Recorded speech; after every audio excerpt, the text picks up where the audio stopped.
ఎక్కడ పంపించినప్పుడు ఎందుకు వచ్చినాం చెప్పనీకి వచ్చినాము. కేసీఆర్ ఏం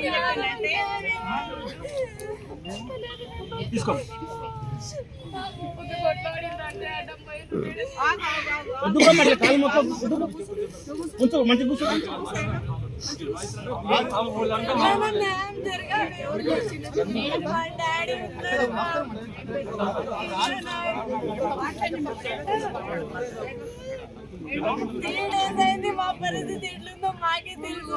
మా భూమిలో కోసం పోరాడితే మీకేమైతుంది? సేతి వాటకి నా రోమ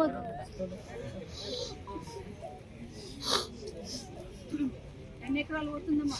మాకు 7 ఉన్నాయి. 7 ఎకర్స్ పోతుందా? 7 ఎకర్స్ పోతుంది. ఎంతమంది పిల్లలు? మీ అన్నదమ్ములు ఎంతమంది? 2 అన్నలు, నేను. మీ నాన్న? మా డాడీ ఉన్నాడు లోపల. అంత అన్యాయం దౌర్జన్యం చేస్తున్నారు మ్యామ్. ఎట్లా చెప్పండి. ఫ్యామిలీ ఏమైతుండక తెలుసా? ఫ్యామిలీ మీద ఆలోచించాలి. మా భూముల కోసం మేము పోరాడితే మీకేమైతుంది? మీరు అట్లే చేస్తారా? మేము సంపాదించి తీసుకున్నాం.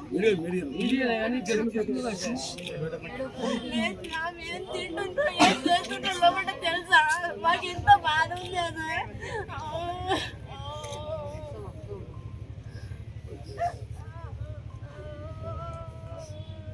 ఇప్పుడు మా డాడీని కలిసినాం. ఇప్పుడే ఏడుస్తుండు మా డాడీ. ఏం చేసిండని మా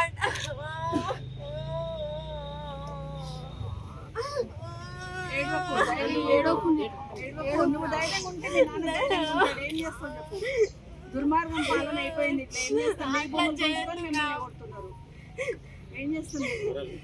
ఇప్పుడు మీకు సపోర్ట్ గా మాట్లాడినామని నరేందర్ని పెట్టిండ్రు జైల్లో. ఇప్పుడు తెలుసు కదా మీకు. నరేందర్ పంపించాం. ఇప్పుడు కేటీఆర్ని కూడా పంపిస్తామంటున్నారు. కేటీఆర్ని కూడా తీసుకుపోయి పంపిస్తాం. కేటీఆర్ చెప్పించింది ఇదంతా అంటారు. మీరేమో మీ భూమి పోయి మీ బాధ ఉండి మీరు షేరింగ్ చేస్తారు. అదేమో వాళ్ళు చెప్పకుండా ఇప్పుడు అట్లా చేస్తున్నారు. మా వాళ్ళు లేరు మేడం. కొట్టిర్రు వాళ్ళు అంత బల కొట్టిర్రు.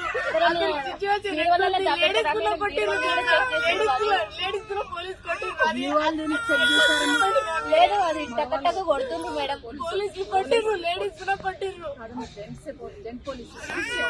లేడీస్ అంట.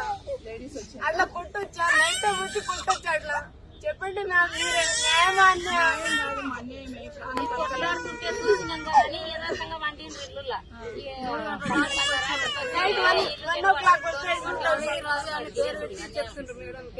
కొట్టి చెప్పండి. చెప్పినందుకే పెట్టి పంపించి రోడ్డు మీద పెద్ద మనిషి కేసులు అవన్నీ మనమే చూసుకుంటామని చెప్పినండి అన్నది మీరేం పికప్ చేయకండి. రేపు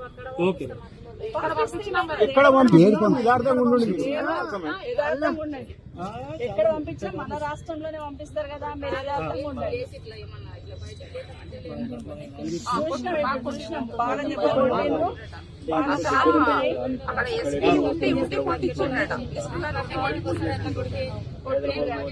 మాకు కూడా కలకలవుతున్నది వాళ్ళని చూస్తే. కానీ ఏం చేస్తాం? దేవుడు ఉన్నాడు మీద.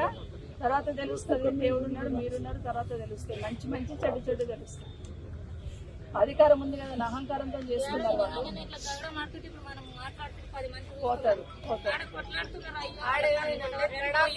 బతికించింది రైతులే బతికించిండ్రు. వేరే వాళ్ళు బతికేలేరు. పోలీసులు రాలే, వీళ్ళే ఎవ్వరు రాలేదు. రైతులే బతికించిండ్రు. అది ఎవ్వరు అంటలేరు. వాళ్ళు కూడా కొట్టిందని అంటున్నారు. ఆడ బతికించిన వాళ్ళు ఎంతమంది ఉన్నారు తెలుసా?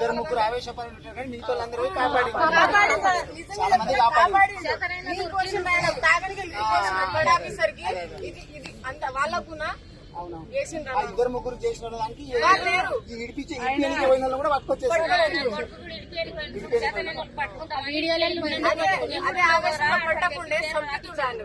అదే ప్రజలు పట్టకుంటే ఆయన పోతుండే కదా. ప్రజలే మాట చెప్తాను. కేసీఆర్ కేటీఆర్ మాకేం చెప్పింది పొద్దునంటే, ఇప్పుడు మీరందరూ కూడా మా కుటుంబ సభ్యుల్లాగానే, మా మనుషుల్లాగానే మీరేం కష్టపడకండి. ఆ బెయిల్ అవన్నీ కూడా మేమే పార్టీ పరంగా చూసుకుంటాము. ధైర్యంగా ఉండండి. ఎందుకంటే మీ భూమి తీసుకొని మీరు చెప్పినట్టు మీకు ధైర్యం ఇచ్చి భూమి తీసుకోవాలి వాళ్ళు, కానీ ఇట్లా దౌర్జన్యం చేయొద్దు. దౌర్జన్యం చేస్తున్నారు కాబట్టి మీరు ధైర్యంగా ఉండండి. మీరు ధైర్యంగా ఉంటే లోపల ఉన్న వాళ్ళందరికీ కూడా బెయిల్ ఇప్పించి అది ఇప్పించి తెస్తాము. కానీ అరాచకం చేస్తున్నారు. అడిగినందుకు నరేందర్ని పెట్టిండ్రు, ఈరోజు కేటీఆర్ని పెడుతున్నారు, రేపొద్దున మమ్మల్ని పెట్టి కూడా ఆశ్చర్యపోక్కర్లేదు. మీరు ఎట్లా పోయి వాళ్ళతో మాట్లాడిందండి, ఎట్లాంటి పాలన చేస్తున్నారు వీళ్ళు. టైం వస్తుంది, టైం వచ్చినప్పుడు చెప్పడం. ఏడిపోయినా పర్వాలేదు, ఆడిపోతే ఆడ కూడా పోయి మేము చూస్తాం.